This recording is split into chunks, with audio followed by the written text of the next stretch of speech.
Hello, everyone, and welcome back to the Beef Up Front podcast. Your host, Ryan Coyle here, joined alongside Kevin Cannon. Thursday night special this week, a little later in the week because we weren't featuring the Thursday night game. I'm sure everyone is dying to watch Jets Patriots tonight, one of the big five games of the week for sure. But through 2 weeks, we've got a lot of storylines. I mean, are the Saints the best team in the NFL right now? Are the Ravens potentially going to drop to 0-3? The Eagles, they're a whole nother discussion. They were a few plays away from being 2-0, and everyone's talking about them as the top team in the NFC. Now it's 1-1. The sky's falling, and the coach should be fired. Per usual, Cowboys struggle at home. Major injuries on the 49ers. The Chiefs come away with another close, controversial win at the end. But as always, a week-to-week league that's filled with storylines, and we have another week to break it all down. But welcome back, Kevin. How are we?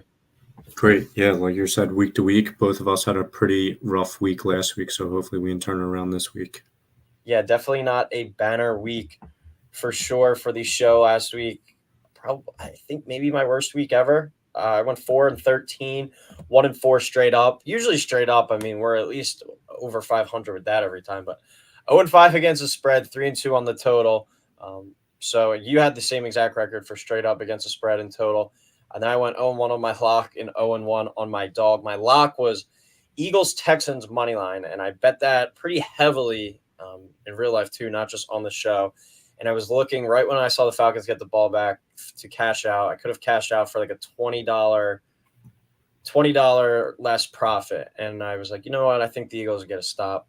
Wrong by me. And then the Rams, Jesus Christ, +2 is my dog against the Cardinals. They got ran out of the building.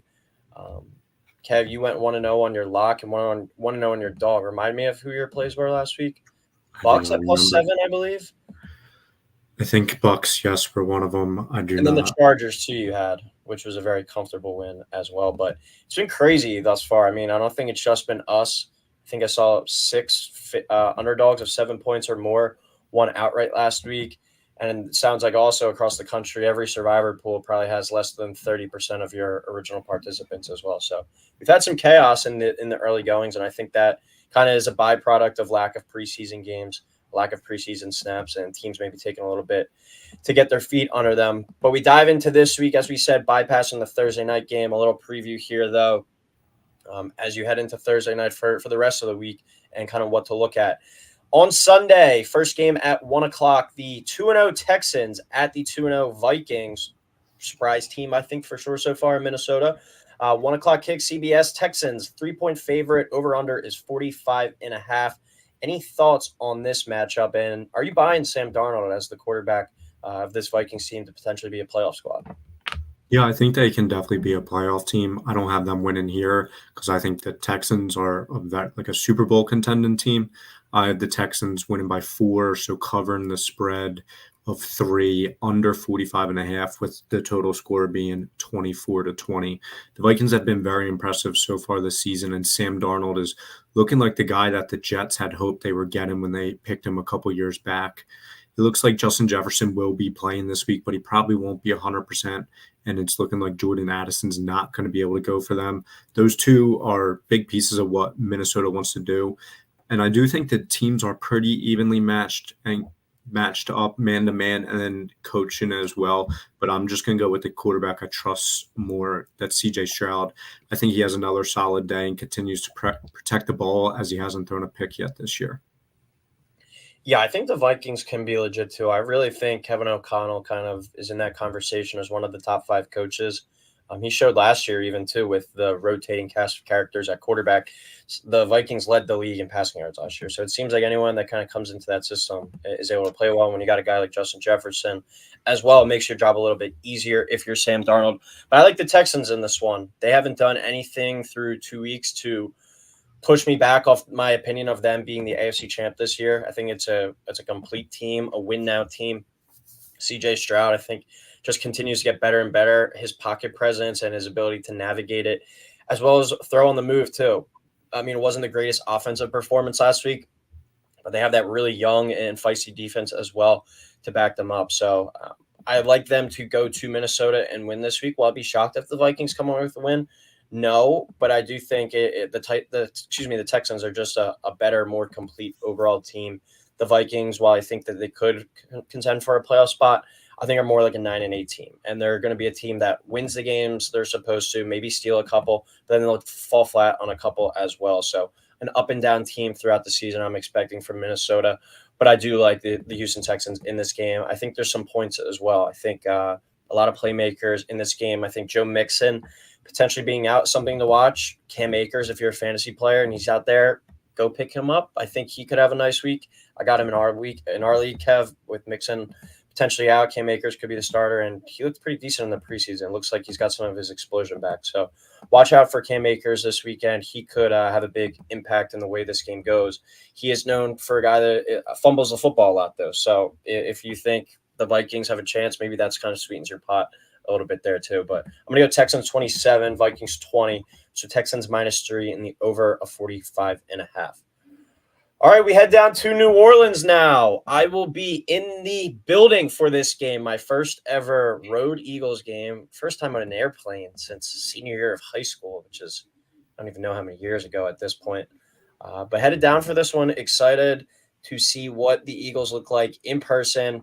It's a shame it doesn't look like A.J. Brown's going to play again. I think that's a big thorn in the Eagles' side. But Eagles at the Saints last week. Look ahead line. I think the Eagles were a 3-point favorite. This completely flipped now. Saints are a 2.5-point favorite, over under 49.5. And Kev, do you think the Saints keep it rolling as the number one team in the entire NFL right now? Yeah, I do. I think they win 31, Eagles 24. So the Saints cover the 2.5, over 49.5 hidden. The Eagles have a lot going on that doesn't look great. The defense has been really in the mode of bend and don't break this season so far. They're 30th in the league, currently giving up 399 yards a game, and it has worked relatively fine so far outside of the final minute last week when Kirk just completely cut them up. And if they continue to play defense like that, I don't think they're going to be able to continue it, especially against really good offensive teams like the Saints. And I think the Saints will be able to score more touchdowns and not really settle for field goals like the Eagles were getting in the first 2 weeks there. The Saints offense has looked awesome in the first 2 weeks, while the defense has been awesome as well, and they're one of the better units in the NFL. I think Kamara is in for a big day here. The Eagles offense also, in my opinion, has been so-so. Saquon has looked great running the ball, but Jalen's turnovers and the inconsistency with him continue to worry me. And then for the Saints, Carr has only been sacked twice this year, and the Eagles' defensive line has been just really slow, really not getting any pressure on the quarterbacks.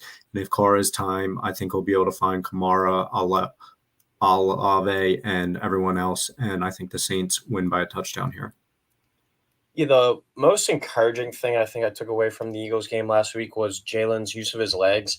Like even last year when he tried to run, he looked like slow. He looked like he was definitely injured or just wasn't completely 100%. He had some explosion, and especially like on that 4th and 3 or 4th and 4 run around midfield. And then he got up, spiked the ball, got the penalty, is what it is. But that was the most kind of explosion I've seen from him. Even in the first game, I didn't think he looked that great. There's a few runs at the beginning of that game too. It was good to see him get back to using his legs because he had such a great year in 2022. But I think you can go and point to it as well. A lot of that was because of his use of his legs and the ability to run and keep defenses off guard. But that game on Monday reminded me a lot of the beginning of last year where I know they lost at the end, but it was kind of in the position of the entire game. It was like, all right, they're going to win. They're going to find a way to pull this out. But really how good of a win is like, how good are they looking? The last time the Eagles won a game by double digits was last October against the Dolphins, 31-17. Every other game between now and then has either been a loss, we know how last year ended, or a win by single digits. So it's been a while since this team's really showed up and handled an opponent, and I don't think it's going to change this week. My major concern is that rush defense, what Alvin Kamara's looked like in the early going, 4 touchdowns last week. I think he's looking like the best he potentially ever has. Prime Alvin Kamara even would be kind of in this category. Like he's looked really, really good in this new offensive system. Derek Carr finding him out of the backfield, rushing the ball as well. I think he's going to be a handful, especially after what we saw with Bijan Robinson last week. I think rush defense, though, a lot of the time comes down to kind of just like manning up and effort. Pass rush is one thing where it's it's tough to get to the passer if you don't have good pass rushers. But run defense, like we see this defensive tackle Booker, number 59, getting snaps here and there, and he's making plays in the run game. Like a lot of the time, it's effort things, and I just don't know if the Eagles have it up front right now. I don't know if they have enough dogs on that defensive line. It worries me. The main data point, though, why I'm going with the Saints in this one, the Philadelphia Eagles under Jalen Hurts as the quarterback with A.J. Brown in the lineup, 28-8, averaging 27.9 points per game. Without A.J. Brown in the lineup, he's 12-20, averaging 22.6 points per game. Massive, massive difference without A.J. Brown in the lineup. Doesn't sound like he's going to play again this week, so I'm going to go with the Saints. I think Alvin Kamara has a day, but I think we see some points in this one. I think we see a bit of a shootout. Give me Saints 30, Eagles 27, so Saints -2.5, and the over of 49.5. All right, third game of the day. We have a West Coast team traveling east. I don't think anyone at the beginning of the season would have thought these two teams are meeting up at 2-0 and respectively in first place in the AFC. We got the Chargers 2-0 at the Steelers 2-0. 1 o'clock kick on CBS. Steelers 2-point favorite over under 35.5. Sounds like Russell Wilson's still not ready yet. Sounds like Justin Fields back in the fold this week, and really becomes a question if they win this game, start 3-0. Can you really turn to Russell Wilson after that? Yeah, the Steelers defense has been dominant to start the year, which is kind of to be expected. They're the Steelers. It's what they do every year. They're only allowing 8 points per game along with 260 yards per game. Both are top 5 in the league. But guess who's better in both of them? The Chargers. Harbaugh has his team allowing only 6.5 points per game to go with 227 yards per game. And it looks like Harbaugh can turn things around faster than people even thought maybe. Herbert is playing well. I know he's a little bit banged up, but I think he's a tough dude, and I think he's going to be out there playing. And the offense doesn't completely revolve around him. J.K. Dobbins leads the league with 266 rushing yards. And the Steelers' offense is also the Steelers' offense. So I think if Fields is able to protect the ball and make good decisions, kind of like he's been doing, I think they can be in any game. But I think the Chargers just have more here. I'm taking them to move to 3-0 in a low-scoring defensive game. The final being Chargers 17, Steelers 13, Chargers cover the 2 under 35.5. I think when you look at the Chargers, I mean, at least over the last decade, like there's never been an argument that they've had talented rosters and talented teams. They always would just kind of shoot themselves in the foot, have bad luck injuries, bad times, or coaching will kind of just mess it up. And with Jim Harbaugh in the fold now, it's just completely different. The guy just everywhere he goes wins. At the previous stops, like with the 49ers, even at Michigan, it was a slow start. Stanford, like it took him some time to build up, but I think we know my opinion on Herbert. I think he's one of the best quarterbacks in the league. Finally gets a good coach in there. They start to win games, and now people are pointing to, well, he's not throwing for that many yards anymore. Well, what is it?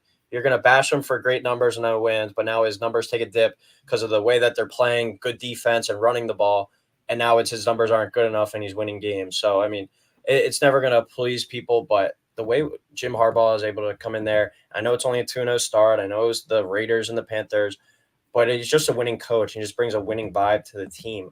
I think that they go West Coast, East Coast, and win this week. I'm going to go Chargers 20, Steelers 13, Chargers +2, under 35.5. I think the Steelers get a team that is going to be trying to play the same kind of style as them this year. And I think when you have a team that does something really well and you have another team that kind of comes back at you and does it the same way, that's a challenge because usually your goal is to assert your strength against their kind of weakness. This is really strength versus strength, I think, line versus line, running game versus running game in this one. And I think at the end of the day, I'm going to trust Justin Herbert to make some more throws than Justin Fields when it comes down to it. Herbert was limited in practice with an ankle, so that could change my opinion on the way that this game goes. I think it would be Easton Stick going in instead, but I think Herbert plays, and I think the Chargers make a statement and move to 3-0 with a road win here, but I really like the under. I think it's a slugfest. All right, fourth game of the week, we head down to Dallas. Ravens, I thought it was surprising, 0-2 at the Cowboys, 1-1, coming off blowout loss to the Saints last week. 425 on Fox. Ravens, 1-point road favorite here. Over under is 49.5. Kev, so the Baltimore Ravens, one of the AFC favorites coming into the year, start 0-3. Yeah, I think they do. I have the Cowboys winning 27-23. So the Cowboys cover the one at home and over 49.5. I did really struggle with this one. I mean, there's no way the Ravens can fall to 0-3, right? I mean, it just doesn't seem like possible, especially before the season. But then also Dallas, do you really think they're going to lose two in a row at home after their great opening game in Cleveland? Something's got to give here. You also just don't really know which version of either team's going to show up. I don't trust the Ravens' ability to finish games, even though on paper they should be really good at finishing games given their Russian attack. But they now have four losses after leading by double digits in the fourth quarter since 2022. That's tied for the most in the NFL, I believe, with the Bears. Derrick Henry just hasn't looked completely comfortable. It reminds me a little bit of when DeMarco Murray became an Eagle, just a different type of running style that he's not used to. Doesn't look like himself. I think maybe him and Lamar can get going on track this week against the Dallas defense that has really struggled against the run to start the year. But I'm going to ride with Dak in the passing attack, exploiting the Ravens defense because they've given up the most passing yards in the NFL so far this year. So I'm going Cowboys at home. I like the Cowboys as well. I've seen the stat getting floated out there again this week. Lamar is 20-1 in his career against the NFC. Pretty insane statistic there that I think certainly you can be like, well, it doesn't matter. It's just, last season, seasons ago, whatever. That is saying something. Like these are teams that don't see him as much. It's a tough guy to prepare for. So I can certainly take that into extent. But Cowboys last year, I don't think we remember how good they were at home. 6-3 against the spread at home last year, 8-1 straight up, and that one loss was the playoff game, which was the blowout to the Packers. And now they lost the first game this year, so maybe that home field kind of advantage is over. But when they get up early and they're able to get ahead and kind of just play from ahead, that is a very dangerous team that you don't want to be having to come back from. And I think the Cowboys at home are going to right the ship this week, and the Ravens are going to have to look themselves in the mirror and have some serious talks about what's going on, because this is a team with Super Bowl expectations, and an 0-3 start would certainly be less than ideal. Would surprise me at all if the Ravens go down there and win. No, I'd actually encourage that, root for that. But I do think the Cowboys are, historically, you go back to the past few seasons, a really tough team at home, really good scoring team at home too. I think it was last year they put up every home game like over 30 points during the regular season. So dangerous squad at home. I'm going to ride with them, back them, just like I did last week with the Saints. Let's hope for the same result of the away team coming in there and winning. But I'm going to go Cowboys 31, Ravens 27. So Cowboys +1 over 49.5. I think we got a shootout in that game. All right, the 1-1 Lions travel to the desert to play the 1-1 Cardinals. 4:25 kick on Fox. Lions a 3-point favorite. Over/under sitting at 52.5. Cardinals blowout win over the Rams last week. Lions home loss to the Buccaneers last week. Your dog of the day. You think the Lions are able to right the ship this week? Yeah, I think they turn it around, winning 31-23. So the Lions cover 3 over 52.5. I think the Lions D line will be able to put more pressure on Kyler than the Rams did last week, and the back end will be able to hold up a little bit more. Last week, the Lions did make it into the red zone 7 times, which is pretty impressive, and they only converted once, though. I don't think that's going to happen again. I think they're going to have better luck or just execution down in the red zone. I also don't expect them to throw the ball 55 times with Jared Goff. The Lions are kind of built on this toughness mentality, and I think they just need to get back to that, hand the ball off to David Montgomery, Jahmyr Gibbs, and I think that'll open things up for Goff. I think the Cardinals will be in this game. I think they'll be in a lot of games this year. I think they're a pretty good team, but I don't think they have enough firepower to contend with the Lions in this game or this year. I think maybe they're a year or two away if Kyler can continue playing like he's been playing. The Lions, I'm going to keep it simple in this one. Best team against the spread since Dan Campbell took over. I know that was my reason for taking them last week too. But it's a team that I feel like when a lot of people start to get on them and start hyping them up, that's when they kind of sour and they'll lay an egg, lay a dud at home, get away from their game plan, as you touched on. But they've been a good team too under Dan Campbell, at least starting last year when they started consistently winning games in terms of bouncing back the next week. They're 17-6 against the spread as a favorite under Campbell, and 5-2 against the spread as a road favorite. I know a lot of those games, people are going to come back at me and say, well, a lot of those games were dogs as well, and they lost some of those games within a couple points. But I think on paper, this is health-wise right now compared to what the 49ers are, I would argue the Lions have the best overall roster in the NFC and potentially have, a good path now with who knows what the Eagles will be and then who knows what the 49ers are going to look like with their health. I think there's a good argument that the Lions could get the number one seed in the NFC. And if you're the number one seed in the NFC, you win these type of games. The Cardinals, I think, are a fringe playoff team, float between 8 to 10 wins maybe this year, maybe probably closer to that sweet spot of 9 wins. But a good Lions team, a number one seed type team, goes on the road and wins this game, plain and simple. So I think this is a prove it game for the Lions, and I think also kind of a slap in the face last week against the Bucks. Reading the press clippings a little bit too much. They get back on track this week. I'm going to go Lions 30, Cardinals 24. So Lions -3, and another game where I like the over 52.5 there. All right, that was our final game of the week.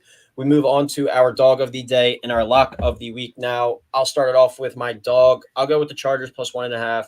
As I said earlier, it's kind of contingent on whether or not Justin Herbert plays. Probably won't look to actually bet it till Sunday, but +1.5. I think that game is a slugfest, but I think it comes down to the wire, and I'm going to trust Justin Herbert to make a couple more throws when it's needed over Justin Fields. Yeah, I agree with you on that one. We both already talked about that one as well. Mine, I'm going Packers +2.5 or +120 on the money line.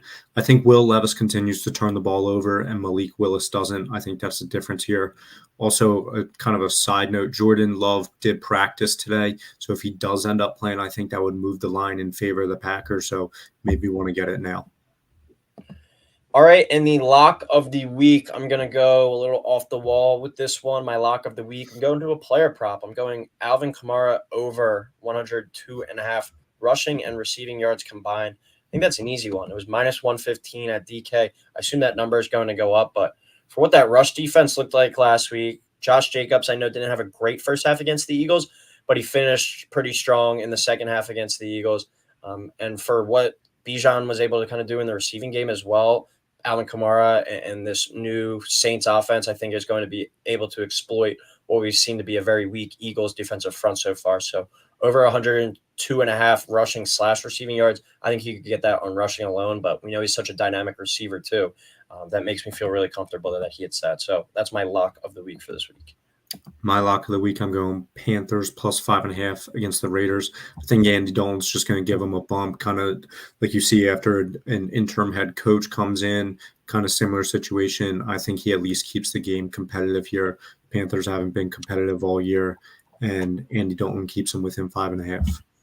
That's either going to be a genius play or come on here next week and be like, why the hell would I bet the Panthers? That's like betting Florida State football right now. But we'll see. Need a bounce back week for sure. We're in need of one. Let's see if the dogs are barking all again this week, though. But as always, everyone, thank you for tuning in. Please like, subscribe, and we'll talk next week.